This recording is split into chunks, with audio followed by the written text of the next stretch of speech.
क्या नाथ ने मुझे काश पालन किया।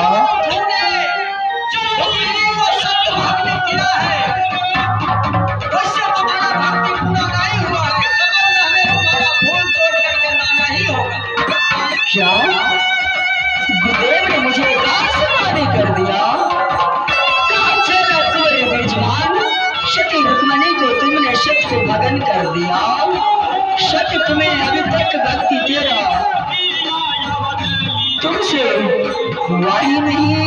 जब तक तुम कमल दल से कमल फूल लाओगे नहीं तो तेरा भक्ति छूटा ही रहेगा।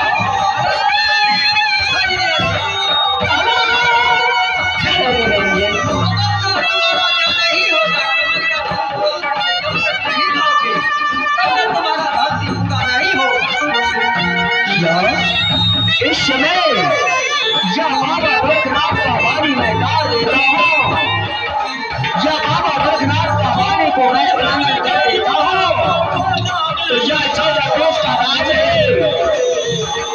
कहा उदयपुर शहर और साथ साथ साधु संत हूँ। मरते दम तक इतना संकट में मुझे डाला, क्या गुरु का आत्मा नहीं भरा जिससे उसे सुकून मिलेगा गुरु का, वही मैं कर मैं दिखलाऊंगा। जब तक गुरु का वाणी, गुरु का शब्द मैं पालन नहीं करूंगा तो साधु बनकर बेकार हो जाएगा इस पृथ्वी पर। क्या नहीं, गुरु का वाणी मैं अवश्य करके आया हूँ 42 वर्ष से। 42 वर्ष तक मैंने तपस्या किया गुरुदेव मेरा तपस्या में, और मेरा क्या इस गुण गाने में मुझसे भक्ति में कुछ पूरा रह चुका है। जब तक मैं ये भक्ति में पूरा न करूँ तो जब तक मैं यह गुरुदेव का वाणी मुझे क्या हो सकता है, अवश्य करूंगा। गुरुदेव का वाणी अवश्य मैं करके आया हूँ, ऐसा ही करूंगा। अवश्य मैं कमल पर जाऊंगा, कमल फूल तोड़कर मैं गुरु का पैर में हवाले करूंगा। इसी के बाद मेरा भक्ति पूरा होगा। क्यों नहीं गुरुदेव, आपकी वचन के अनुसार मैं इस उदयपुर से मैं रवाना कर लेता हूँ जोगी। जब तक मैं कमल दर से मैं कमल फूल तोड़कर नहीं लाऊंगा तो मैं कसम खाता हूँ आपकी गोरखपुर, आपकी चरण कमल में, आपकी मंत्री के पास में कभी यह जोगी दर्शन में आऊंगा, नहीं करने आऊंगा, नहीं करने आऊंगा। इस वक्त में आज से आपका नाम लेना होगा।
गुरुदेव का नाम लेकर उड़न खटोला से निकलूंगा।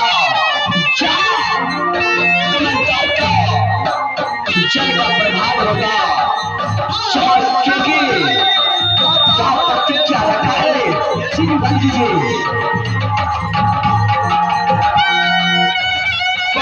विजय सिंह का बेटा अजय सिंह विजय सिंह प्रतिज्ञा को रखा है, जो तेरी हूँ लायका। मैं देखता हूँ कैसा दिन है जो फूल तोड़ के लाता है। मुझे पिशाच में अपना बाण को शांत करो।